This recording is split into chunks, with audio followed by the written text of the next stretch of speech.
da ya gamta ne kowa ya tsuguna. Wannan sabanin sunna ne. Gano nan da kyau ko? Tun da sallar gawa ma kun ga ai ko ruku'i ba ta da shi.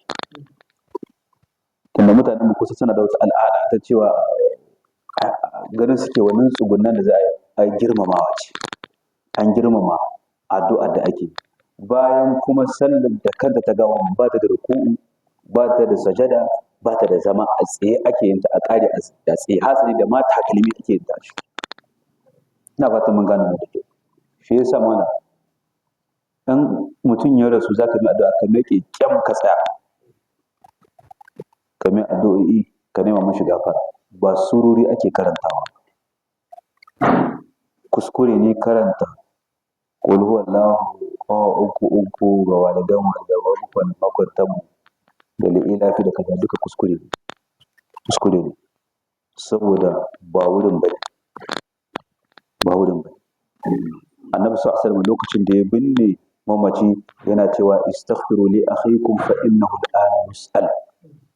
Ku nema wa ɗan uwanku gafara yanzu a halin yanzu nan ana mai tambaya. Don kuna binne mutum wallahi sanda kuke wanke hannuwan nan naku kuna yana jin motsin ƙahon ku an dawo mai da rashi.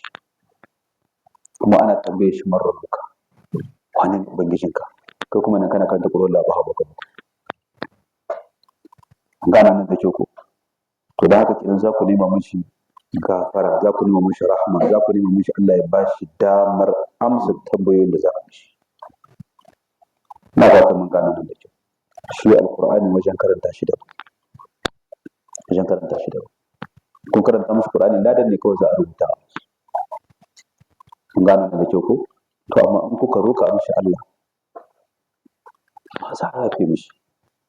Kuma zai samu kuka nemi Allah bangiji ya ba shi damar amsa wannan tambayoyi.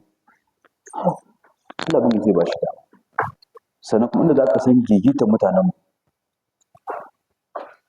sai ka gani an shiga karance-karancen surori.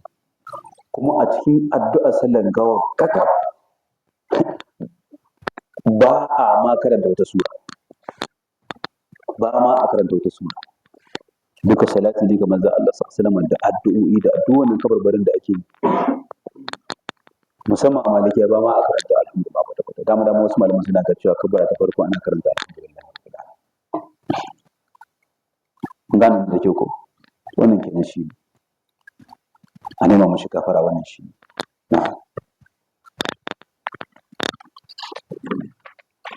Da haka manzon Allah sallallahu alaihi wasallam an hana shi kada yayi wa inna munafikan sallah. Kada kuma sai aka mun sannan kuma Allah ce wala tu'jibka amwaluhum wa auladuhum, kada ya burge ka dukiyoyin kafirai da kuma yayan da suke da shi. Duka wata dukiyar da kafirai suke da ita da wani ci gaba wannan kada ya dauke maka ido. Duk wani ci gaba da suke da shi matsala in dai babu addini a cikin shi to ba wani ci gaba bane, la ci gaba mai shiga rijiya. Dukiyoyinsu da yayansu kada ya burge ka. Innama yuridu Allahu an yu'adhibahum biha. Ubangiji ne yake nufin zai azabtar da su da ita wannan fi duniya anan gidan duniya wata haka a kusa mun kafin sannan kuma ubangiji ya cire rayin kansu suna kafirai.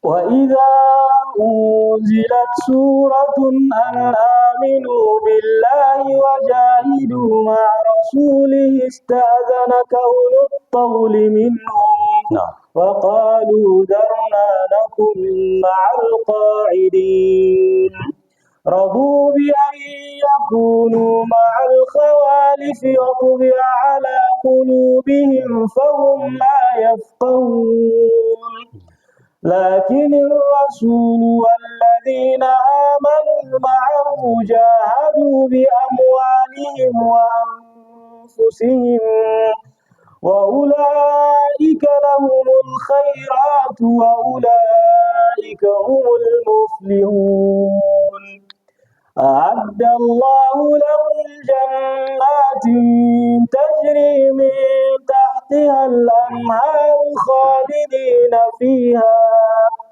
ذلك الفوز العظيم.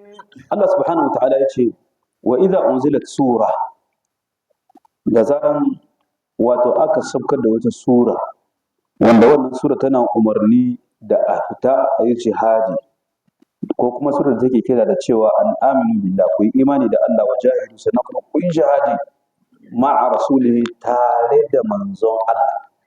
Shi yasa wannan yake nuna cewa kenan ba a yin jihadi sai da jagora, sai da jagora na musulmi.